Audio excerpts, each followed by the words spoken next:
괴로움은 언제나 갑작스럽게 찾아온다고 사람들은 말합니다. 마치 원치 않는 손님처럼 문을 두드리지도 않고 마음 안으로 들어와 앉아버린다고 여깁니다. 그래서 사람은 괴로움이 생기면 가장 먼저 그것을 밀어내려 합니다. 느끼지 않으려 하고 생각하지 않으려 하고 다른 곳으로 마음을 돌리려 합니다. 그러나 저는 오래도록 앉아 그 마음을 바라보았습니다. 괴로움이 일어나는 순간을 아주 천천히 숨이 오르내리는 속도만큼 느리게 살폈습니다. 그때 알게 되었습니다. 괴로움은 피하려는 순간부터 이미 깊어지고 있다는 사실을 말입니다. 사람의 마음은 아픔보다 빠르게 움직입니다. 아픔이 오기도 전에 이미 이것은 싫다, 이것은 없어져야 한다는 판단이 먼저 일어납니다. 그리고 그 판단이 아픔을 단단히 붙잡습니다. 마치 흐르는 물에 손을 뻗어 움켜쥐는 것처럼 줄수록 물은 빠져나가고 손에는 긴장만 남습니다. 많은 이들이 제게 묻습니다. 괴로움은 어떻게 없앨 수 있습니까? 그러나 저는 되묻고 싶었습니다. 그대는 괴로움이 어디에서 시작되는지 한 번이라도 끝까지 바라본 적이 있습니까? 괴로움은 바깥에서 오지 않습니다. 누군가의 말에서, 어떤 상황에서, 혹은 피할 수 없는 조건에서 곧바로 태어나지 않습니다. 그 모든 것은 단지 계기일 뿐입니다. 진짜 시작은 그 계기를 내 마음이 어떻게 받아들이는가에 있습니다. 느낌이 일어납니다. 그 자체로는 그저 감각일 뿐입니다. 차갑다, 무겁다, 답답하다. 그러나 그 위에 생각이 얹히는 순간 이것은 견딜 수 없다. 이러면 안 된다는 목소리가 따라옵니다. 그때부터 감각은 괴로움이라는 이름을 얻습니다. 저는 그 이름 붙이는 순간을 오래 바라보았습니다. 아픔이 괴로움으로 변하는 그 짧은 찰나를 놓치지 않기 위해 숨을 고르고 몸을 움직이지 않고 판단을 멈추었습니다. 그때 비로소 알게 되었습니다. 괴로움은 쫓아내야 할 적이 아니라 이해되지 않은 마음의 움직임이라는 것을 말입니다. 이 이야기는 괴로움을 없애는 법을 말하지 않을 것입니다. 대신 괴로움이 태어나는 자리를 함께 바라볼 것입니다. 그 자리를 똑바로 보게 된다면 괴로움은 더 이상 숨어 있을 곳을 찾지 못할 것입니다. 이제 그 첫 번째 자리로 들어가 보겠습니다. 괴로움은 과연 어디에서 시작되는지요? 사람들은 종종 말합니다. 이 상황만 아니었더라면 괴롭지 않았을 것입니다. 이 감정이 생기지만 않았어도 마음이 평온했을 것입니다. 그러나 저는 그 말을 들을 때마다 마치 화살이 어디에서 날아왔는지만 바라보고 어디에 꽂혔는지는 보지 않는 모습을 떠올렸습니다. 괴로움은 바깥에서 날아오는 듯 보이지만 언제나 마음 안에 닿는 순간에야 비로소 생겨납니다. 그 전까지는 그것은 단지 소리이고 감각이고 현상일 뿐입니다. 차가운 바람이 불어옵니다. 바람 그 자체는 괴로움이 아닙니다. 피부에 닿는 감각이 생길 뿐입니다. 그러나 그 순간 마음이 말합니다. 이건 싫다. 왜 이런 바람이 부는가? 이러면 안 된다. 그 말이 붙는 순간 바람은 더 이상 바람이 아닙니다. 그것은 나를 괴롭히는 무엇이 됩니다. 저는 오랫동안 이 지점을 바라보았습니다. 감각이 생기고 그 위에 생각이 올라타는 그 짧은 순간을 말입니다. 그 순간은 너무도 빠르기에 대부분의 사람들은 그것이 지나간 줄도 모른 채 이미 괴로움 한가운데 서 있습니다. 괴로움은 늘 이렇게 말없이 자랍니다. 나에게 일어났다. 나는 피해자다. 이것은 견뎌야만 하는 것이다. 그러나 그 모든 문장은 감각이 아니라 해석입니다. 그리고 해석은 언제나 마음 안에서 만들어집니다. 어떤 이는 말합니다. 그렇다면 내가 약한 것입니까? 아닙니다. 마음은 약해서 괴로워지는 것이 아닙니다. 마음은 단지 붙잡는 법을 너무 잘 배웠을 뿐입니다. 붙잡음은 습관입니다. 기쁨을 붙잡고 싶어 하고 불편함은 밀어내고 싶어 합니다. 그러나 밀어내려는 순간 마음은 이미 그것과 하나가 됩니다. 괴로움은 바깥에 있을 때는 힘이 없습니다. 그것이 힘을 얻는 순간은 단 하나입니다. 이것은 나에게 해롭다라는 생각이 일어날 때입니다. 저는 그 생각을 없애려 하지 않았습니다. 억누르지도 않았고 부정하지도 않았습니다. 그저 바라보았습니다. 아주 가까이에서, 그러나 휘말리지 않은 채로 말입니다. 그렇게 바라볼 때 괴로움은 점점 그 실체를 드러냅니다. 그것은 단단한 덩어리가 아니라 순간순간 이어진 마음의 반응일 뿐이라는 사실을 말입니다. 이 장의 끝에서 저는 그대에게 한 가지를 권하고 싶습니다. 괴로움이 생겼을 때 왜 이런 일이 일어났는가를 묻기 전에 지금 내 마음은 무엇을 덧붙이고 있는가를 한 번만 가만히 살펴보십시오. 그 질문 하나로도 괴로움은 이미 처음과는 다른 얼굴을 하고 있을 것입니다. 마음은 침묵을 오래 견디지 못합니다. 무언가가 스치기만 해도 곧바로 이름을 부르고 뜻을 부여하고 자리를 정합니다. 그 과정은 너무도 자연스러워서 사람들은 그것이 선택이 아니라 본능이라 여깁니다. 그러나 저는 그 본능을 오래 바라보았습니다. 느낌이 일어나는 그 첫 순간은 언제나 고요합니다. 그저 뜨겁다, 무겁다, 답답하다. 거기에는 아직 괴로움이 없습니다. 괴로움은 늘 그 다음에 옵니다. 이건 좋지 않다. 이 상태는 오래가면 안 된다. 나는 이런 느낌을 가져서는 안 된다. 이 말들이 마음속에서 속삭이기 시작할 때 느낌은 더 이상 단순한 감각이 아닙니다. 그것은 문제가 되고 해결해야 할 대상이 됩니다. 이름을 붙이는 순간 마음은 경계를 만듭니다. 나와 느낌을 나누고 옳은 상태와 잘못된 상태를 나눕니다. 그리고 그 경계 위에서 괴로움은 뿌리를 내립니다. 사람들은 흔히 말합니다. 이 감정이 문제입니다. 그러나 감정은 문제를 일으키지 않습니다. 문제를 만드는 것은 그 감정을 바라보는 태도입니다. 저는 한때 스스로에게 물었습니다. 이 느낌을 이름 없이 그대로 둘 수 있을까? 좋다, 나쁘다 말하지 않고 그저 지나가는 것을 볼 수 있을까? 처음에는 쉽지 않았습니다. 마음은 계속해서 말을 걸어옵니다. 설명하려 하고 판단하려 하고 빨리 결론을 내리려 합니다. 그러나 그 말들 역시 하나의 느낌임을 알아차렸을 때 마음은 조금씩 느슨해지기 시작했습니다. 이름 붙이기는 마음의 안전장치처럼 보입니다. 무언가를 규정해야 안심이 되기 때문입니다.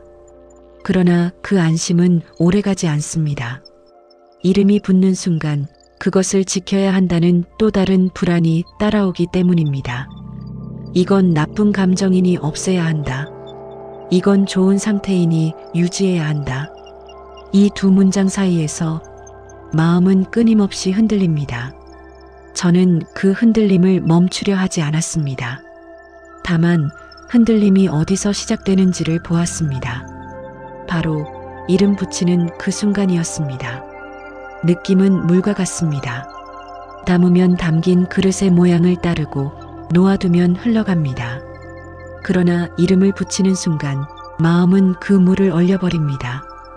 움직이지 않게 붙잡아두고 그 상태를 괴로움이라 부릅니다. 그대가 만약 지금 어떤 감정 앞에 서 있다면 그 감정을 바꾸려 하지 마십시오. 없애려 하지도 마십시오. 다만 이렇게 한번 물어보십시오. 나는 지금 이 느낌에 어떤 이름을 붙이고 있는가? 그 질문 하나만으로도 마음은 이미 한 발 물러서 있습니다. 사람은 괴로움을 만나면 곧바로 등을 돌립니다.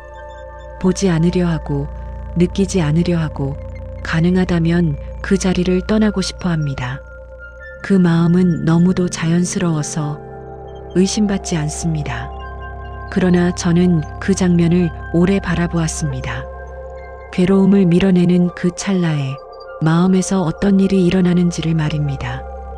괴로움을 밀어내려는 순간 마음은 먼저 그것을 단단히 규정합니다. 이것은 위험하다. 이것은 나를 해친다.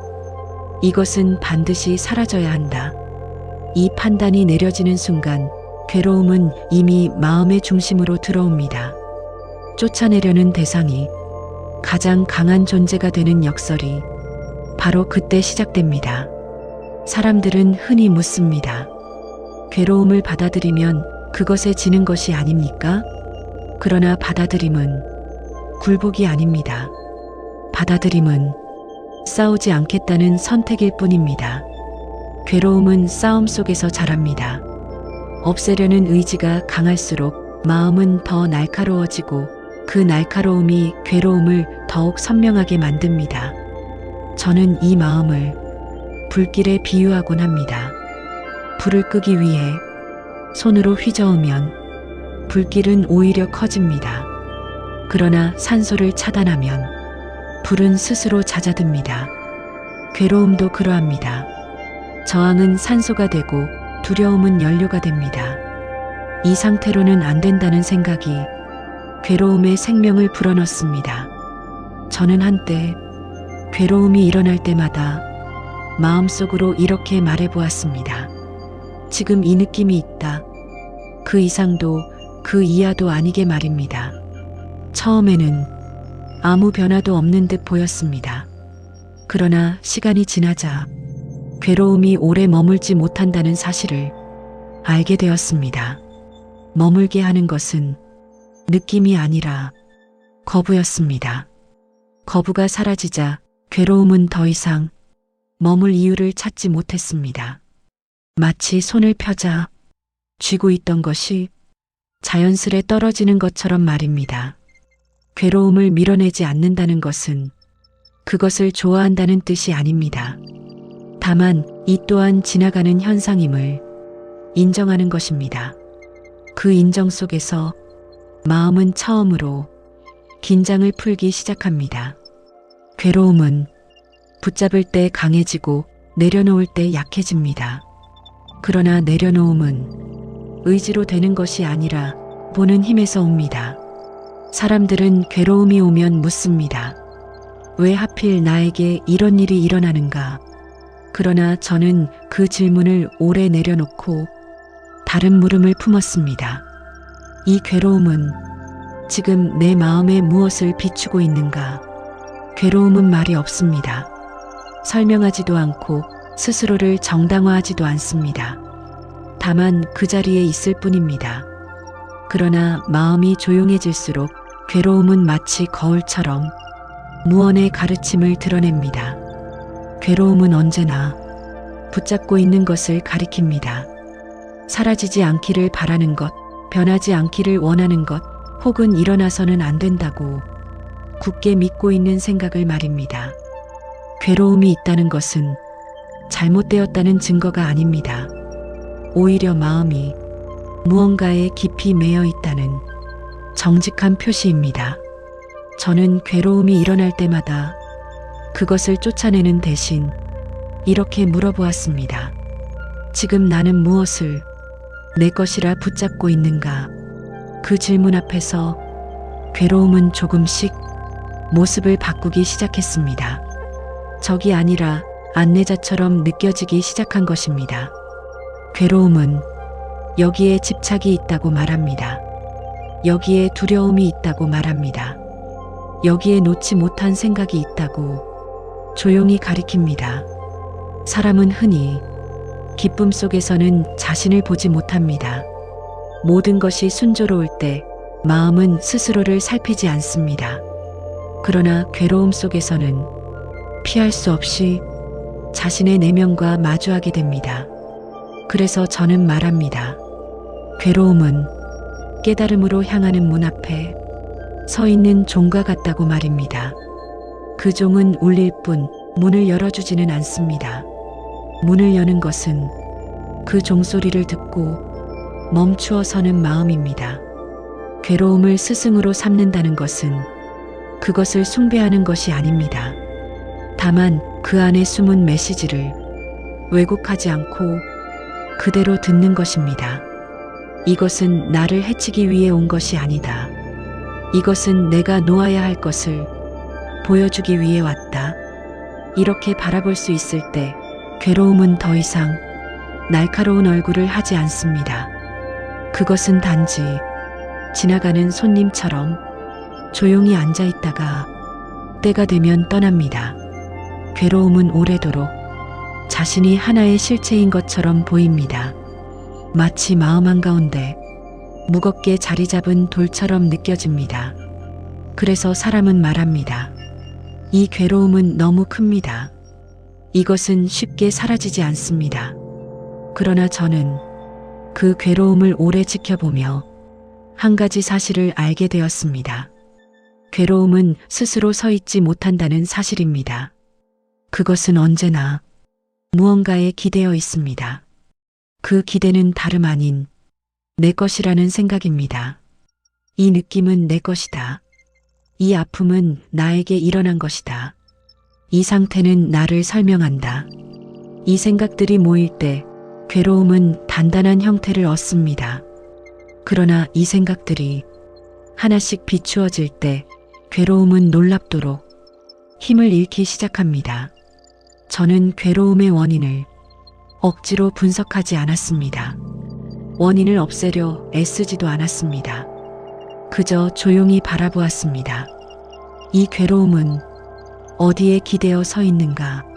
그 질문을 놓지 않고 머물렀을 때 괴로움은 더 이상 자신을 숨기지 못했습니다. 그 안에는 늘 붙잡음이 있었습니다. 사라지지 않기를 바라는 마음, 일어나지 말았어야 한다는 생각, 이 상태를 견딜 수 없다는 믿음, 이것들이 괴로움의 뿌리였습니다. 그 뿌리를 본 순간 괴로움은 더 이상 이전과 같은 얼굴을 하지 않았습니다. 여전히 느낌은 있었으나 그 느낌은 나를 괴롭히는 무엇이 아니라 지금 일어나는 현상이 되었습니다. 사람들은 종종 깨달음을 거대한 변화로 상상합니다. 그러나 제가 경험한 전환은 너무도 작아서 놓치기 쉬운 것이었습니다. 아무 일도 일어나지 않는 것처럼 보이는데 마음은 더 이상 그 괴로움에 휘둘리지 않았습니다. 괴로움이 사라진 것이 아니라 붙잡을 손이 풀린 것이었습니다. 이해는 싸우지 않습니다. 이해는 밀어내지 않습니다. 이해는 그저 사실을 사실로 볼 뿐입니다. 그 사실 앞에서 괴로움은 자기 힘을 주장할 근거를 잃습니다. 이 장의 끝에서 저는 그대에게 이 한 가지만 남기고 싶습니다. 괴로움이 있을 때 그것을 없애려 하지 마십시오. 대신 이렇게 물어보십시오. 이 괴로움은 무엇에 기대어 서 있는가?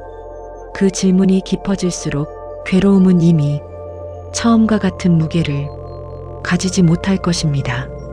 괴로움은 사라지지 않아도 머물지 않을 수 있습니다.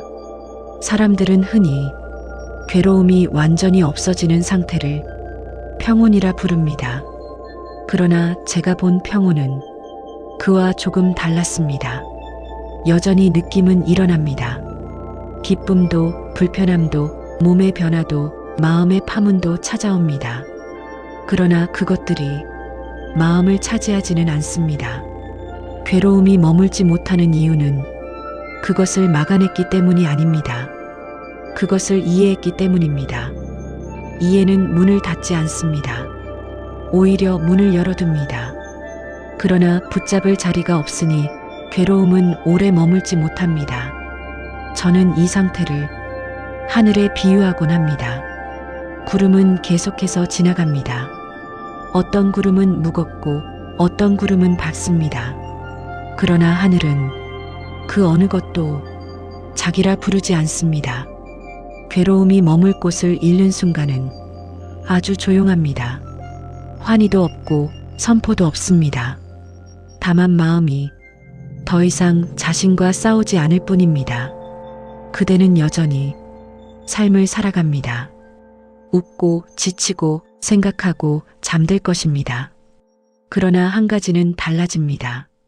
괴로움이 왔을 때 그대는 더 이상 그것이 곧 자신이라고 믿지 않습니다. 이 믿지 않음이 자유의 시작입니다. 괴로움은 있었으나 그대는 그 안에 갇히지 않았습니다. 괴로움은 어디에도 떠난 적이 없었습니다. 다만 그대가 이해하지 못했을 뿐입니다. 괴로움은 늘 마음의 문 앞에 서 있었습니다. 그러나 문을 닫고 싸울 때 그것은 적이 되었고, 문을 열고 바라볼 때 그것은 가르침이 되었습니다. 깨달음은 새로운 것을 얻는 일이 아닙니다. 이미 있었던 것을 바르게 보는 일입니다. 그대가 오늘 괴로움을 만난다면 그것을 밀어내지 마십시오. 조용히 물어보십시오. 이 괴로움은 내 마음에 무엇을 비추고 있는가? 그 질문이 남는 자리에서 괴로움은 이미 머물 곳을 잃고 있을 것입니다.